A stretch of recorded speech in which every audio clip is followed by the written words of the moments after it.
नमस्कार दोस्तों, बहुत बहुत स्वागत है अभी के इस वीडियो में। जो ईपीएफओ से रिलेटेड दो बड़े अपडेट निकल कर आ रहे हैं, तो उसी को जो है वो आज हम इस वीडियो में जानने वाले हैं। तो सबसे पहले वाला अपडेट ये है दोस्तों कि जो ईपीएस की पेंशन है, तो उसे जो है वो बढ़ाने के लिए एक अपडेट निकल कर आ रहा है। और दूसरी जो खबर है दोस्तों, वो है देश का सबसे बड़ा बैंक एसबीआई अभी ईपीएफओ का जो है वो फंड मैनेजर अगले साल से नहीं रहेगा। तो इसी के बारे में जो है दोस्तों आज हम इस वीडियो में डिटेल में जानने वाले हैं।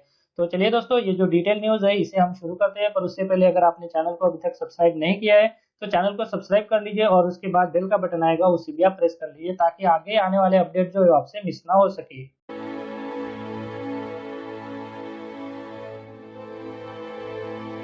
तो चलिए दोस्तों, ये जो ईपीएफओ से रिलेटेड दो बड़े अपडेट निकल कर आ रहे हैं, तो इसी के बारे में यहाँ पे हम डिटेल में जानते हैं। तो यहाँ पे बताया गया है कि मार्च के बाद ईपीएफओ के कोष प्रबंधक के रूप में काम नहीं करेगा एसबीआई।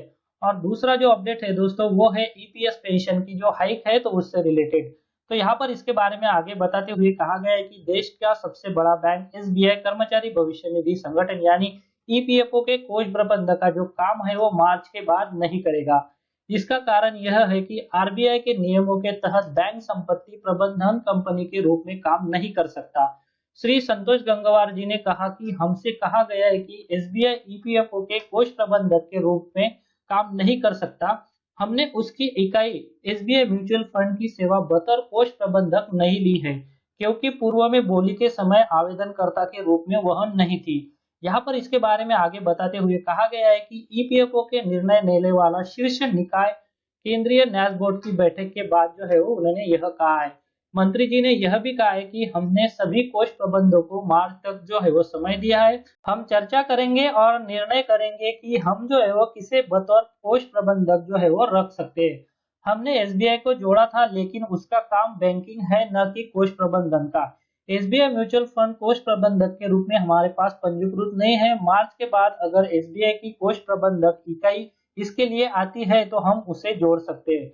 फिलहाल भारतीय state bank, ICICI securities primary dealership, Reliance capital, HSBC AMC और यूटीआई एएमसी ईपीएफओ के कोष प्रबंध जो है वो करती है। ईपीएफओ ने अलग से एसबीआई कैपिटल तथा यूटीआई म्यूचुअल फंड को एक्सचेंज ट्रेड फंड यानी ईटीएफ प्रबंधन नियुक्त किया है। एसबीआई कैपिटल यानी ईपीएफओ के ईटीएफ निवेश का जो है वो 75% प्रतिबंध करता है और यूटीआई म्यूचुअल फंड जो है 25% जो है उसका प्रबंधन करता है। तो यहाँ पर इसके बारे में आगे बताते हुए कहा गया है कि जो पेंशन से रिलेटेड अपडेट है, तो उसके बारे में यहाँ पे अभी आगे बताया गया है।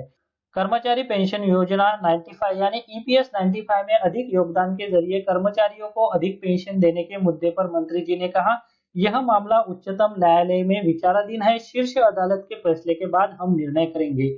हमने इस बारे में जो है वो एक्चुअरी से जो है वो राय मांगी है। हम उसकी सलाह के आधार पर निर्णय करेंगे। इस मुद्दे पर बड़ी संख्या में लोग यहाँ आए थे, लेकिन इस बारे में निर्णय जो है वो भारत सरकार लेगी। न्यूनतम मासिक 2 गुना यानी 2000 रुपए मासिक करने के बारे में पूछे जाने पर उन्होंने कहा कि आज की बैठक में यानी जो 4 दिसंबर के दिन बैठक हुई, तो उस बैठक में जो है वो ऐसा कोई प्रस्ताव शामिल नहीं था। सरकार को मौजूदा न्यूनतम पेंशन 1000 रुपए के लिए कोष उपलब्ध कराना है। यह सरकार की मंजूरी पर जो है वो निर्भर है। यहाँ पर श्री श्रम मंत्री ने आगे बताते हुए कहा है कि हमने वित्त मंत्रालय से कहा है कि न्यूनतम मासिक पेंशन 1000, 2000 रुपए और 3000 रुपए करने के लिए क्या वित्तीय प्रभाव होगा, इस बारे में जो है वो वित्त मंत्रालय को ही निर्णय करना है। तो इसी के बारे में जो है दोस्तों आज हमने ये दो बड़े अपडेट जो ईपीएफओ से रिलेटेड निकल कर आ रहे थे, इस वीडियो में हमने जाना। जो कि पहला था, अभी एसबीआई जो है वो ईपीएफओ का जो फंड मैनेजर है, तो उसके तौर पर जो है वो मार्च से काम नहीं करेगा। और दूसरा जो अपडेट था दोस्तों, वो था ईपीएस की जो पेंशन है, तो उसे जो है वो 1, 2 या फिर 3000 रुपए करने पर जो है वो अभी जो वित्त मंत्रालय है वही अंतिम फैसला जो है वो यहाँ पर देगा, ऐसा यहाँ पर जो है वो बताया गया है। तो चलिए दोस्तों, इस वीडियो में मुझे इसी के बारे में आपको डिटेल में बताना था। अगर वीडियो आपको अच्छा लगता है तो वीडियो को लाइक कीजिए और दूसरों के साथ भी शेयर कीजिए। और चैनल को अभी तक सब्सक्राइब नहीं किया है तो चैनल को सब्सक्राइब कर लीजिए और उसके बाद जो बेल का बटन आएगा उसे भी आप प्रेस कर दीजिए, ताकि जो आने वाले वीडियोज है वो आपसे मिस ना हो सके। इस वीडियो को देखने के लिए आपका बहुत बहुत धन्यवाद। अगर आपको कोई सवाल है या फिर कोई कमेंट है तो आप इस वीडियो के नीचे जो कमेंट बॉक्स है वहाँ पे कर सकते हैं। और साथ में दोस्तों, अगर आप मेरे चैनल पे पहली बार विजिट करें तो मेरे चैनल को सब्सक्राइब कीजिए और जो उसके बाद बेल का आइकॉन आएगा उसे भी आप प्रेस कर दीजिए, ताकि मेरे जो आने वाले वीडियोज़ है वो सबसे पहले आपको देखने को मिल सके।